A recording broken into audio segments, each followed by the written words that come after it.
The man who lived in her attic true crime, stalker horror.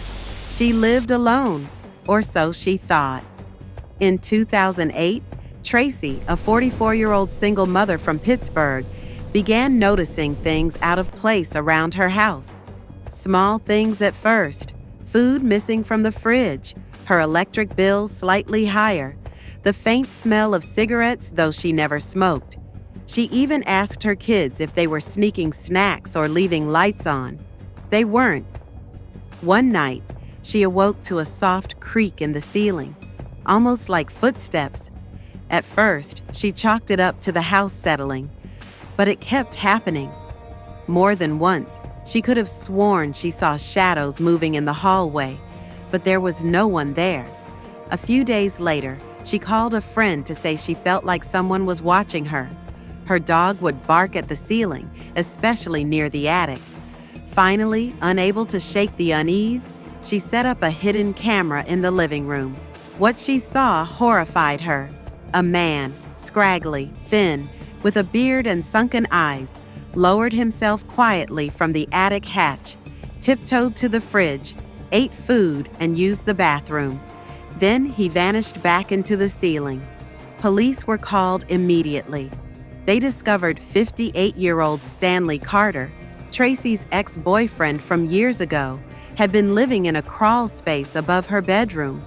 He had been there for at least 2 weeks, watching her. He kept a notebook detailing her movements and when it was safe to come down. When arrested, Stanley simply said, "I was just trying to live." The most chilling part? Tracy had filed a restraining order against him 6 years earlier. He never left the city.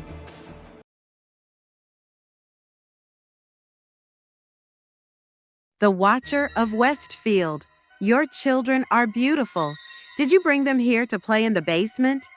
In June 2014, Derek and Maria Broaddus had just bought their dream home in the quiet suburb of Westfield, New Jersey. It was a beautiful 6-bedroom house on 657 Boulevard, perfect for their 3 young children. But before they could even move in, they received a letter in the mail. It was handwritten, eerie, and addressed to the new owner. The writer claimed the house had been under their surveillance for generations and asked, "Why are you here?"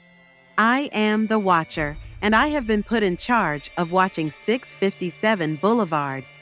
The letter mentioned the Broaddus children by name and age, though they had never told anyone those details. More letters followed. The Watcher wrote things like, "Have they found out what's in the walls yet? I see you've painted the home. It cries for its past." The police investigation turned up no fingerprints. The neighbors denied any knowledge. Eventually, the Broadduses became so terrified they never moved in. They tried to sell the home, even considered demolishing it, but the town refused the permit.